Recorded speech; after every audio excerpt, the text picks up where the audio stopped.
Hello and welcome back to another episode of the Latte Latte Show podcast. Well, lads, it's been a couple of weeks since we did our last episode. Our last episode was in Gory, the Hungry Bear.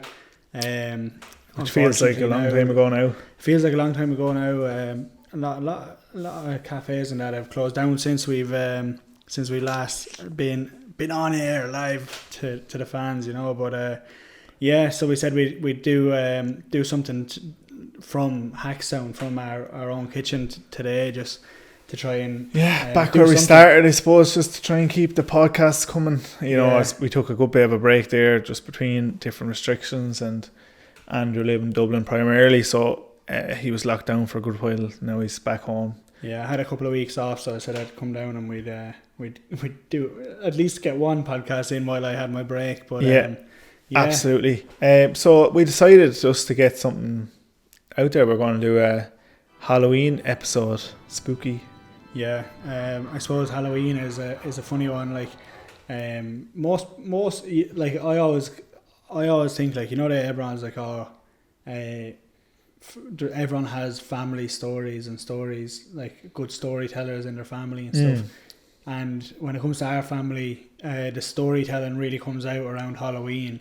Yeah. Most of the time, there's no real like storytelling moments of like mad stories and really good storytellers other than around Halloween time. I feel like it just kind of madness comes out, and everyone in our family seems to have some sort of a mad Halloween scary ghost story of some sort. Yeah, like even growing up, I remember, like, you know, you'd be at a barbecue maybe for, I don't know, whether it'd be like someone's birthday, or, you know, our great aunt used to have these massive barbecues where all the family come, and there'd be a fire lighting in the garden and people sitting around the fire and people sitting around inside drinking and just family gathering. But they used to be, when it started just to get dark, maybe 6-7 o'clock, they'd bring all the kids around the fire and tell us all scary stories, just try and scare the shit out of us because it was coming up to Halloween. But that would be like my memory of, for some reason, and now look, take it with a pinch of salt if you want, but there's a lot of our family members have claimed to have seen ghosts or heard ghosts or have stories of someone they know.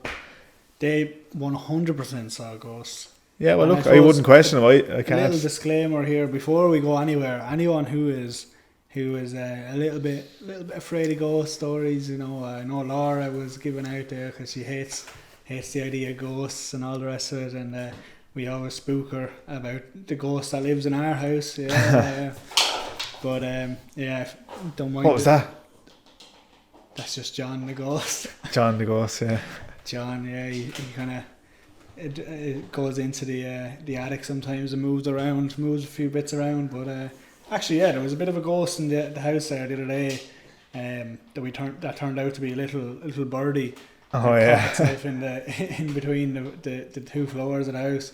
You were working out in the kitchen during the day and you thought you heard mice up in the attic space. I was fully sure we had mice or rats or something. I was like, oh this is just a nightmare. Like, that's just a horrible thing to be thinking, little mice crawling. Oh, stop. But it was a little, yeah, and sure, I went up to the shop there for something around lunchtime the other day, and when I got back down, Lady, the dog, was basically barking at a wooden frame, a framed kind of wardrobe thing at the side of the kitchen.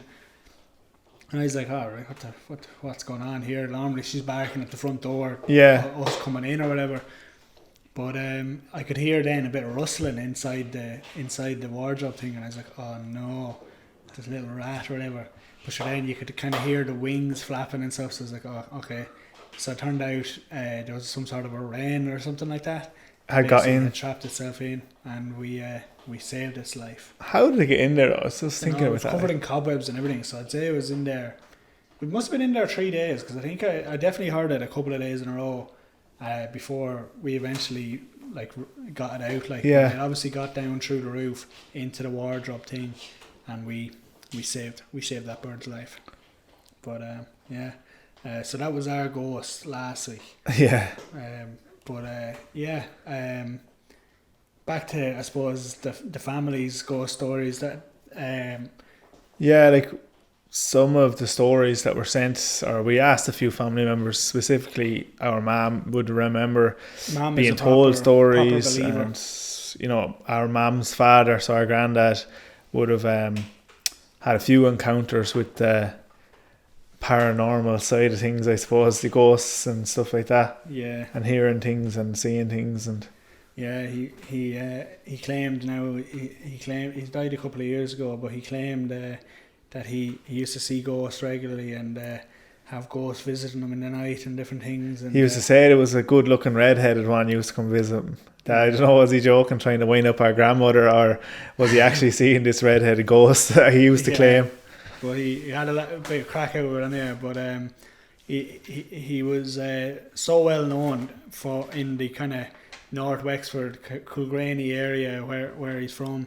He was so well known for his ghost stories that a local poet actually wrote a poem about one of his encounters. I suppose, do you want to read it out, or like? Yeah, so a bit of a backstory for this poem is, it's like he would have been out kind of doing this bit of farm work or whatever, and walking up and down the roads between the fields, and he first saw like this kind of a monk figure walking by him when he was leaning up, again, one of his gates, and he kind of said nothing. Your man in this monk, like, big brown cloak, all the way, hood up on the cloak all the way down to the floor. They didn't say hello going by him or anything, so my granddad thought nothing of it anyway, just thought, a bit ignorant or whatever. He watched him walk down the road and turned down my granddad's lane. And, like, just as he kind of thought to himself, this is a bit strange, What's that like going down? Three more monks walk by him and go down the lane as well. And he was kind of like, he kind of swung out his stick and was like, well, lads, where are you going? Like, what do you think is doing? Like, and the stick passed straight through them. And so basically he didn't stick around anyway. He went legging it then, or he went... Yeah, he claimed anyway that none of them answered him, and the stick went through him, and I suppose he gave himself an awful fright, and they went on, tipped on down the lane. And yeah, and I'll read the poem out here now. I have it here written down. So this is by Thomas Clare. Yeah, it was written 11 years ago at this stage. So this is the poem anyway. John Joe sitting at his gate, work's all done and it's getting late. A figure then does appear, his true form unveiled as he draws near. A hooded fella on a trance-like walk breezes past and does not talk. John Joe thinks this is strange, as this fellow turns and walks down his lane. But as he stands and questions who, wait, here comes number 2. As the second turns and glides down the lane, the whole bloody thing happens again. Monk number 3, hood up, brown cloak down to the ground. Fuck this, says John Joe, I'm not hanging around. Tell you, if your ghost story gets turned into a poem someday, must be true. It must be true. There must be some truth to it. Mum gave us some sort of an explainer anyway. She basically just said like, how this at that time, like, or whatever, that he's fairly adamant that basically like he spotted these people, and she actually said recently that our cousin Sam or Peter, I'm not sure which one of them, they're only 3 years old or 2 years old and just a newborn, but Mum was saying on the phone the other day that Peter's looking into the corner constantly, and like is just spooked out in the house, and that basically is realising that what he can see, our Uncle Peter and Sunshine can't see, and basically is all spooked out, and Mum reckons that he's seeing the monks that granddad saw in the same. How area. could she come up with that? Like, that child cannot talk. Man knows. I'd say she knows. Alright, I'm skeptical about all these things really, but yeah, granddad is a. They say children can see ghosts, and then you grow up and you maybe forget because you were so young and stuff like that. And they say children are more susceptible to seeing spirits and ghosts and stuff like that. Yeah, and sure, look, if they can't speak or that, it's must be true. Yeah. Yeah. Peter will come out someday and just go, monk. Then will you believe him? I'll believe him then, yeah. But yeah, there's another story. I suppose our own mother came out with this one. She said when she was about 6 or 7, basically, she was on the bed in the morning. So she says, she sent me on a text message anyway. She says, when I was around 6 or 7, one morning as I lay in bed and the sun was beaming in, I opened my eyes and saw a lady dressed all in black, lying on another bed, laughing happily. That's more of an evil laugh than a happy laugh, but the laugh all the same. If it's a ghost, it's probably evil. It's probably because ghosts laugh different than everyone else. They always laugh like But anyway, Mam's text reads on. I screamed and put my head under the covers and pinched my sisters awake. Ah! Pinch. Needless to say, the apparition was gone when I looked again. Ooh. So she woke up one morning and in the bed across from the bed she was in, she's seen like a lady dressed fully in black. But outside of that text, Mum has said previously about that story, about that person that she saw was like dressed like old fashioned and everything like. And they live on a farm that's like fairly like over 100 years old or whatever, and there would have been generations living in that house, for a long time, like. So who knows, could be full of spirits, who knows is right, like, because there was another story she told me, I don't know if she texted to you when we asked her, but no. She was just they basically lived in an old farmhouse, and just at the bottom of the stairs there was a dresser with a mirror on it where the girls in the family, or a coat hanger with a mirror in the middle, they used to sit there brushing their hair in the morning or whatever, or even before they went to bed or something like that. I think the story was she was about to go up to bed. She was brushing her hair in the mirror after a bath or something like that. She was only very young, and she was brushing her hair and happy out, nothing going on. And actually she heard something behind her, so she turned and looked, and there was nothing behind her. So when she turned back and looked in the mirror, straight in the mirror right behind her was this woman standing, like, she described her, she was in all old-fashioned clothes, and my ma dropped the hairbrush, screamed, and ran upstairs, and she ran by Grandad, and Grandad was like, "What's wrong with you?" Ma just sprinted by him screaming, and that was another like ghost encounter that Mum had, apparently. Yeah, and our Mum's not a liar. No, she never lied to us. No, but whether it happened or not, she believes it happened, and she believes that was. Oh, I don't know why anyone would make it up. Yeah. Do you know why would you make it up? She saw something.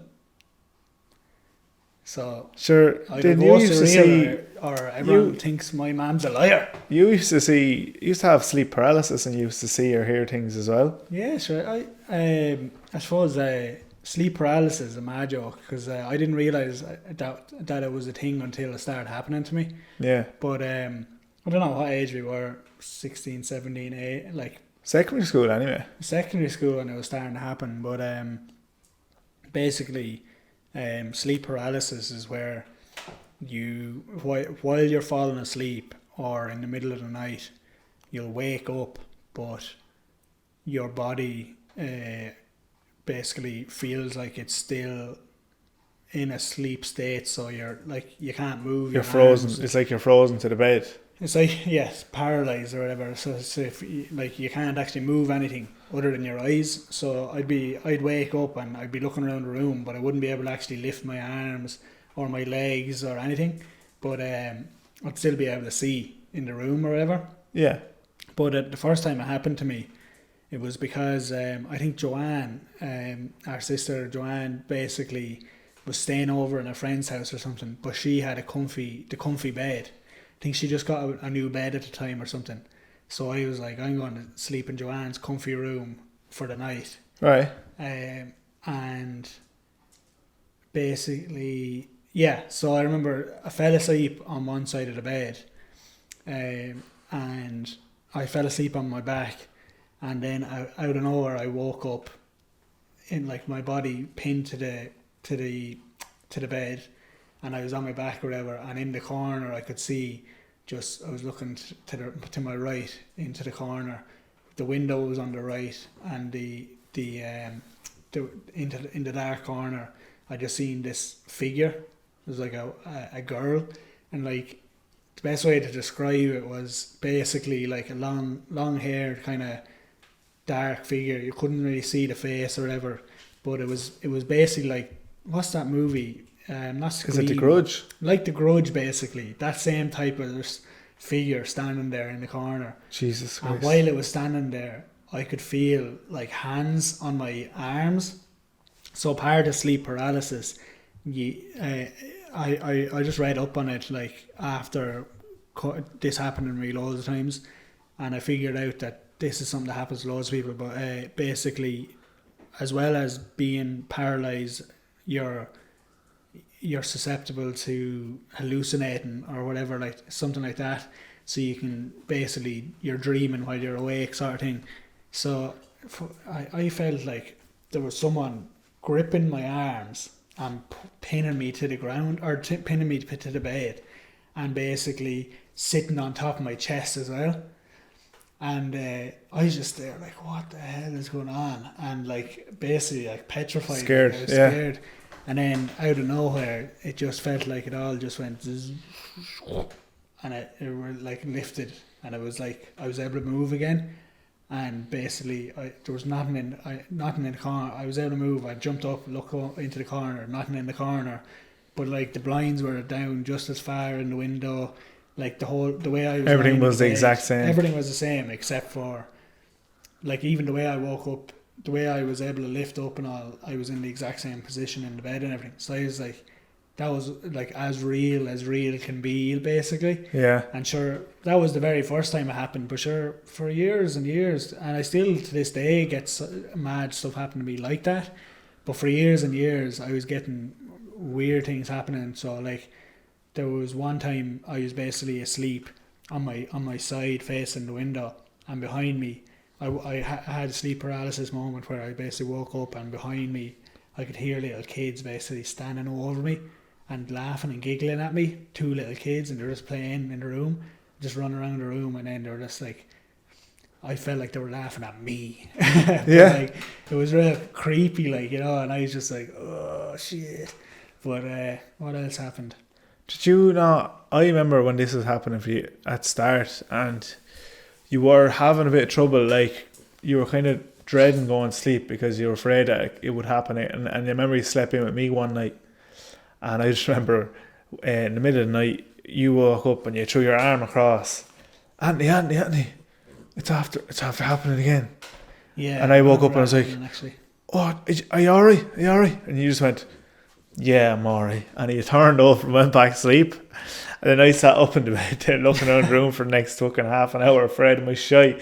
Yeah, because I think at that stage it happened a good few times. So I was starting to get used to it being an occurrence, like. So when it happened, I just presumed, like, if there was someone else in the room, it wouldn't happen, like. So I woke up and I was like, this is mad. Like, how is this? Like, and I could see you or whatever, and I could see the like, it all happening again. I can't remember exactly what you were I was telling me that time, but you could hear little kids' voices outside the window, and then you could see them poking up their little heads from the bottom of the bed, looking up at you. Like, oh Jesus, that just gives me shivers thinking about it. Like, yeah, but that like there was other times where I woke up one day, and this is when I was in Dublin, and I woke up and I opened my eyes and the door was a little bit open, and basically outside the door was a long hallway, and I just felt this heavy presence, and I was just like, oh God. not again. But basically all I could hear was, get out, get out, get out, get out, get out. Getting louder and louder. And getting louder and louder, and heavier pressure on my body, then getting forced into the ground. And then this kind of presence, like slowly from the bottom of the hallway moving up. Jesus. Now I didn't see anything, but I Right. felt as if there was like something coming up the hallway, and basically Kind of going dum dum dum dum dum dum dum. like in Louder. the scary movies, where it's Yeah. like, and I was just like, oh.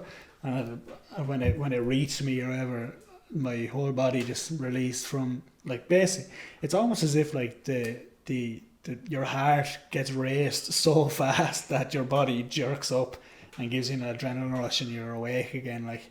But like that was a scary one. I didn't even see anything, but that was just so freaky. Do you remember around the time we went, there was this lady in Ballinglass that did the, like, she'd read your future from tea leaves in the bottom of a cup or whatever. And do you remember that time we went, that was around the time you were getting the sleep paralysis, and she was telling you, our nana was telling you, it's not your time to go. Tell them it's not your time to go. And all this. That was mad. Yeah, she was saying some weird stuff to us.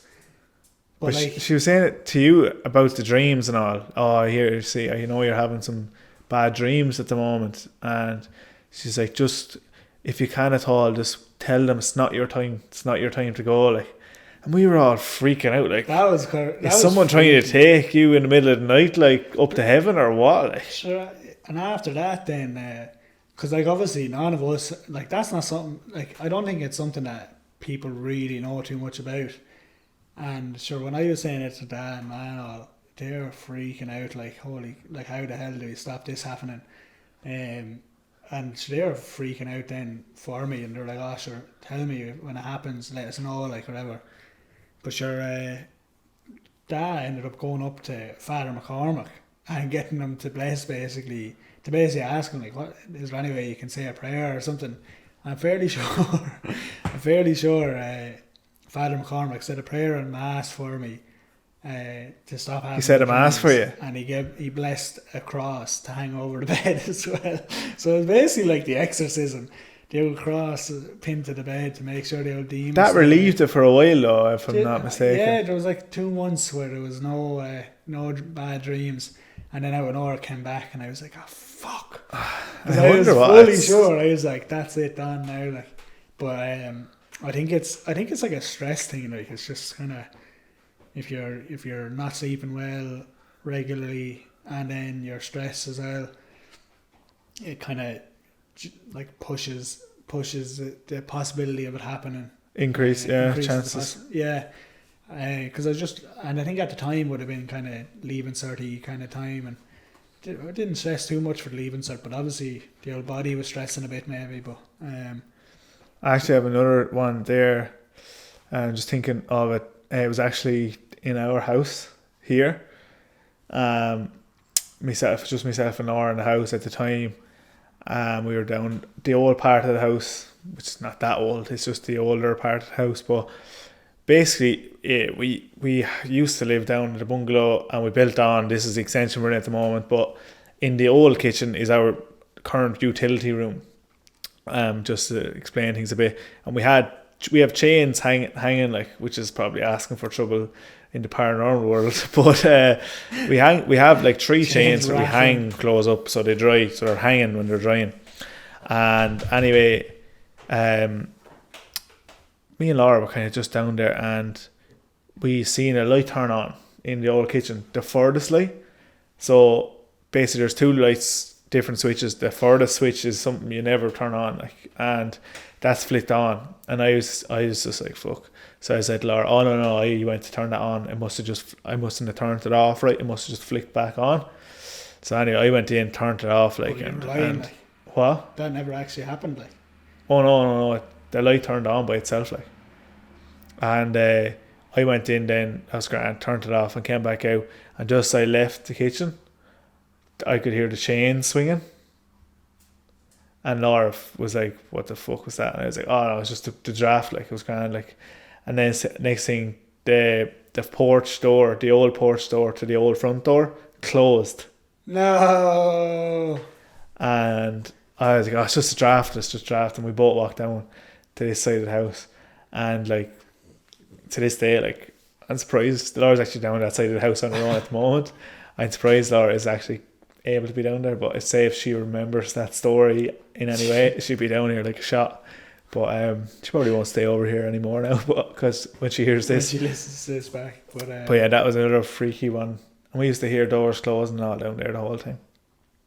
But even Joanne, I think I remember she used to say that, because we have a pool table here in the house, but Joanne used to be up in the bedroom, and in the middle of the night, like, or in the middle of the morning, like very early in the morning, when no one would be up, Joanne would hear the pool balls, basically the noise of the pool balls going into the pocket and rolling down the chute, and she'd be like, what the hell, why who's up playing pool at this hour of the morning? And so there's no one up. So explain that. I don't know. There's a few more stories we have written down here as well before we hit the half-hour mark in recording. Oh yeah. Or do you want to save them and we just pause it now? Yeah, we can pause it now. So I suppose anyone who is reaching this point, maybe go for an old cup of coffee. Maybe a cup of tea, depending on how late it is in the evening. Turn the light on and try not to freak out over the last couple of stories we just told, and we'll be back in a minute.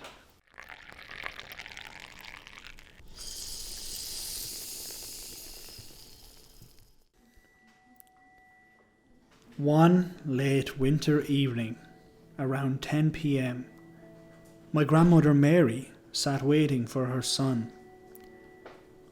Grandmother Mary is my great-great-grandmother, and son is Granddad, who is in another story of a spooky nature. Spooky family. So my great-great-grandmother was waiting for my granddad to return from being out on the town. She lived down a long lane on a farm. She sat up in her chair upon hearing a pounding outside, and peering through the windows she saw several white horses galloping down the yard.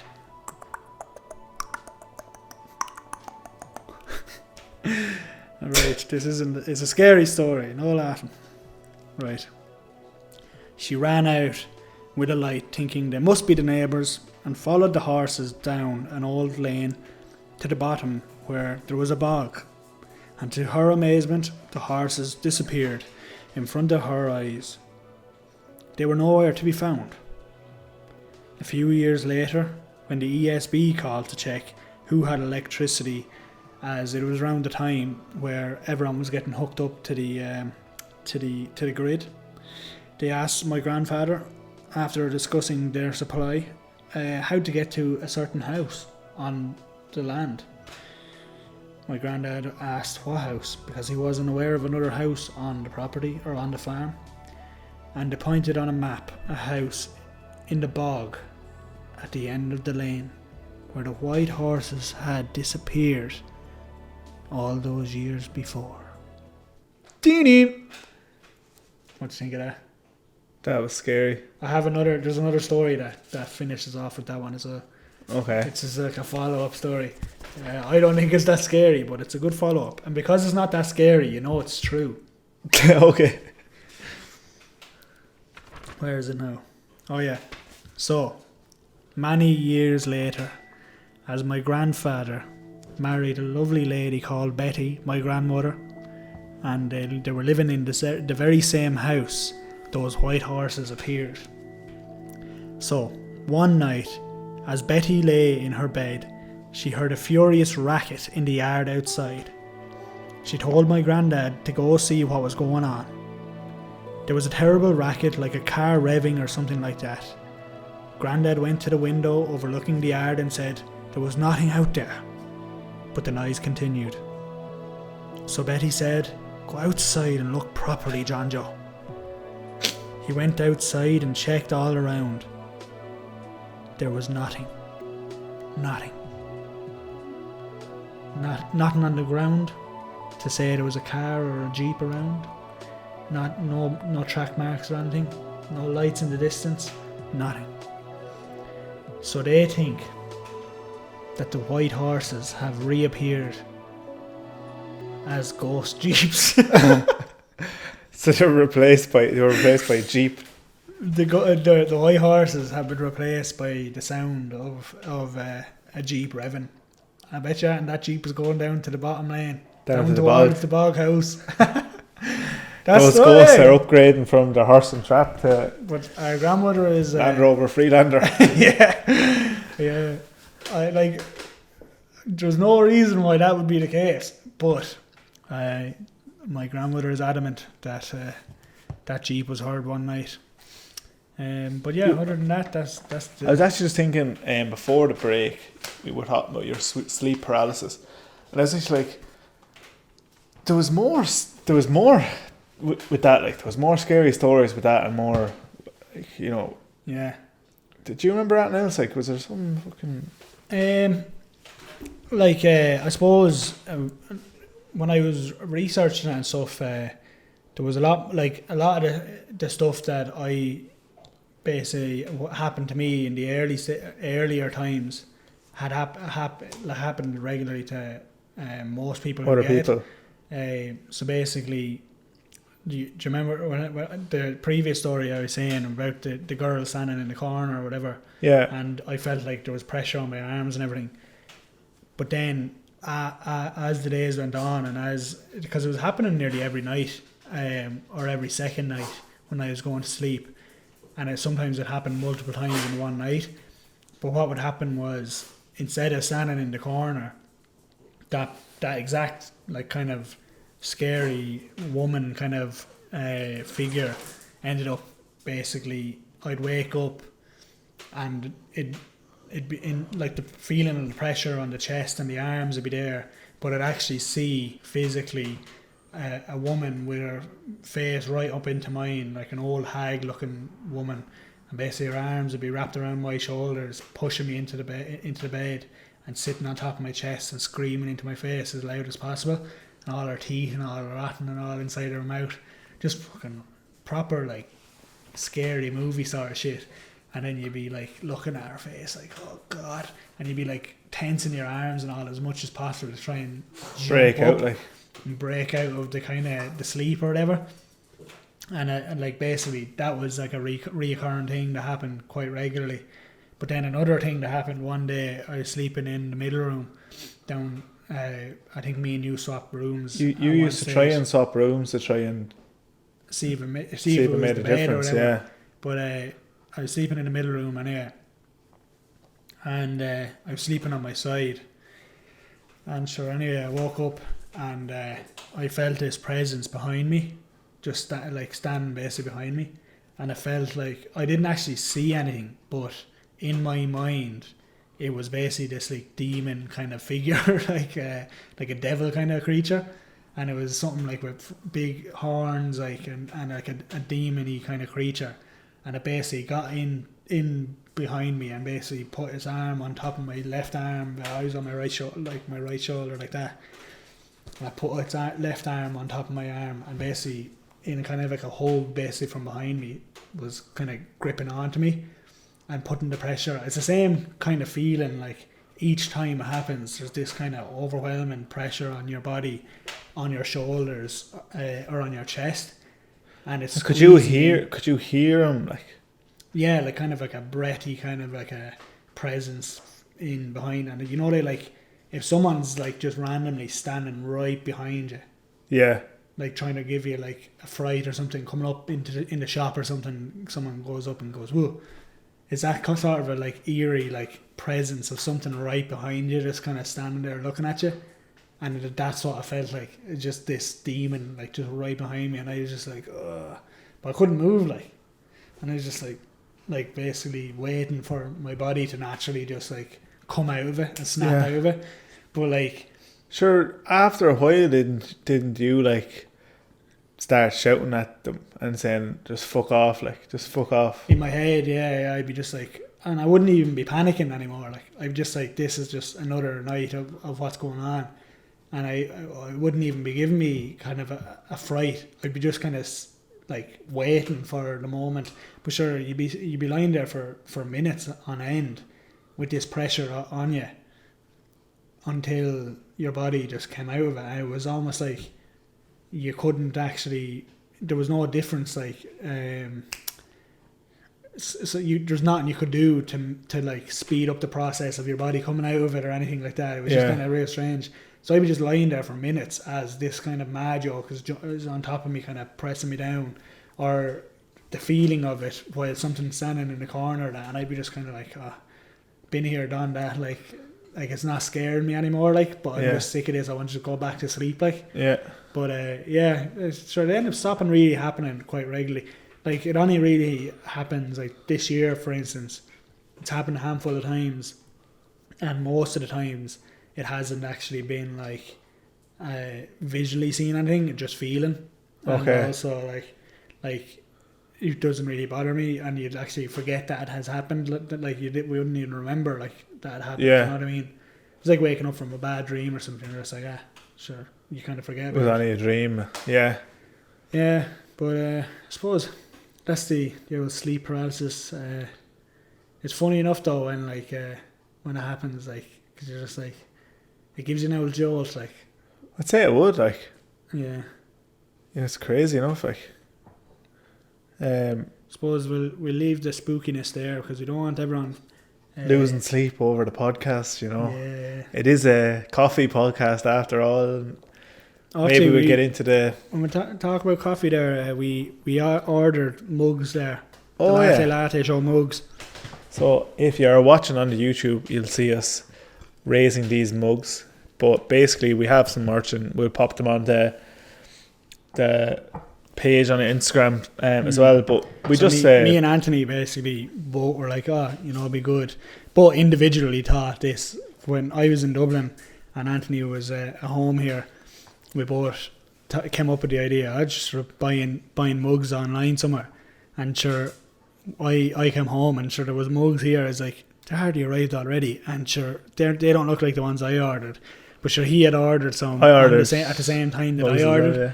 So I suppose great minds think alike. But it's just a plain mug with Latte Latte show on it. There, Andrew got to. I just threw. I photoshopped myself and Anthony's face onto one, and it's just basically Anto and Drew with our faces photoshopped on, and then the logo on the other side. Bit of crack anyway. We might give away one of these mugs. Speaking of merchandise, a few lads local to ourselves are kind of starting up a sportswear company, and they're doing football gloves, and they're currently doing face masks as well, and other kind of sports merchandise to be on the way as well. So like we want to give them a good shout out. They actually made us some Latte Latte show football gloves. So ESC Sports is their Instagram. They have a website as well, which you'll find the link to on their Instagram page. Yeah. But the quality of the gloves, they're really comfortable. They're durable because they've been worn in plenty county matches lately by Wicklow footballers. Yeah, a good few Wicklow footballers wearing, and sure Wicklows after getting promoted. Hey, coincidence? I think not. ESC Sports starts supplying the gloves, and then Wicklow get promoted. Get promoted in a winter period of where the league ends during like the colder years. Yeah. Where the grip is needed, you know. Very important. And they're also doing Movember. They do this different designs on the gloves, and you'll see them all on their website, but they actually are doing Movember gloves and Movember face masks, and 10% of all proceeds or all earnings are going to Movember charities. So Andrew's mic just fell onto the ground there, so but basically we're just going to continue on the same line as what we were saying just about the Movember face mask and Movember design gloves that they're doing, as well as obviously different designs. They're coming up with new designs regularly as well.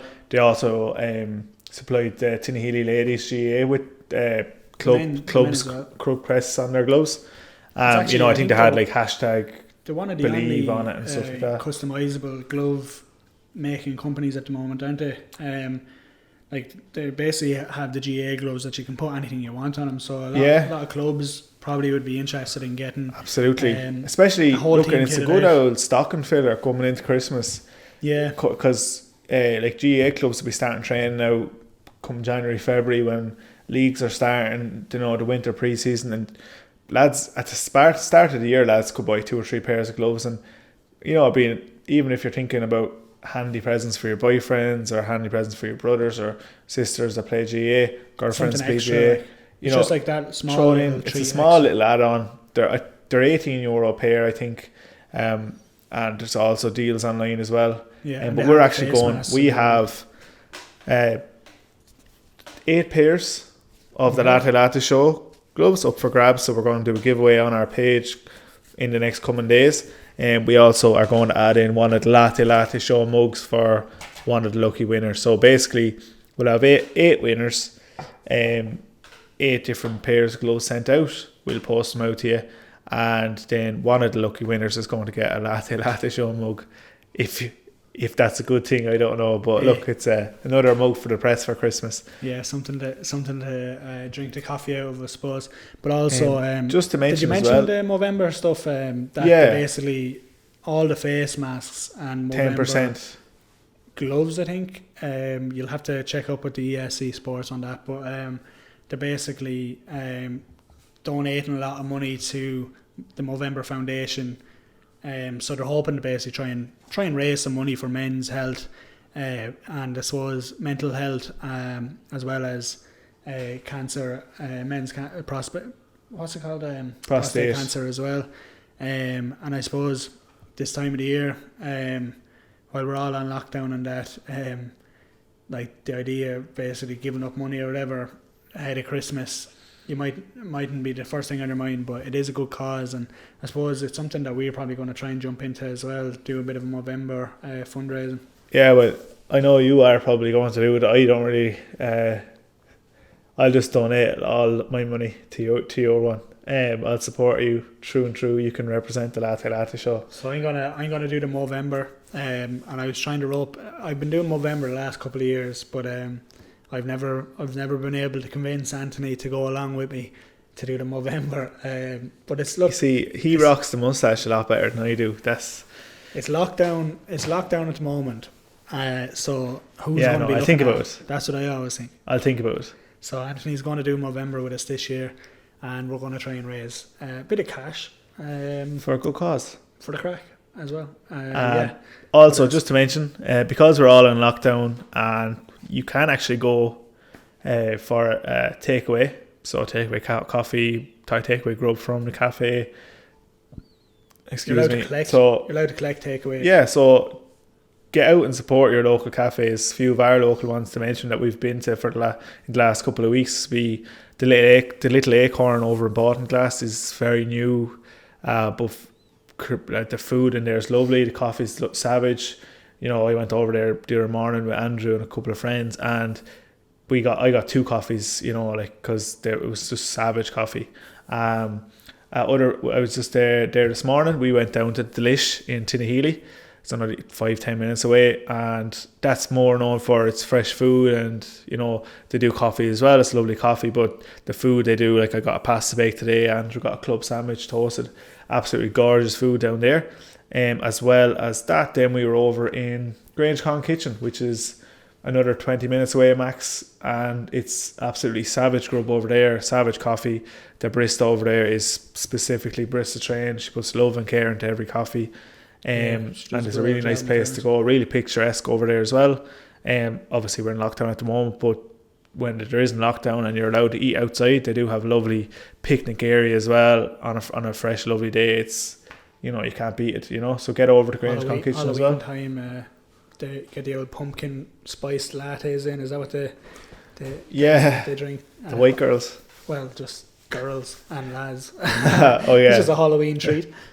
I know, like, do you ever see that hashtag white girls of Instagram? Or whatever. Yeah. No, like, as well as that, you know, Jerry up the town, Let's Talk About Coffee, still going strong, and he's our most local, you know, source of caffeine at the moment. So we'll give him another shout out as well, because he's got the old Marty special in. Yeah, like, because he did great work for the local Darkness and Delight. Tullow would be the closest to ourselves, and they obviously didn't get to do their walk this year, so they're trying their very best to raise funds however possible. So they had a socially distanced coffee morning, and Jerry up the road, all proceeds from the coffee that morning went to Peter House and Darkness and Delight, and that was like €1,800 raised. They raised $2,000 in the end. Yeah, $2,000, like absolutely savage, like, and that's just from people, you know, going for a coffee, like, but throwing in a $5, throwing in a tenner, and you know it all adds up. Like, to Jerry, he was even saying some lads were like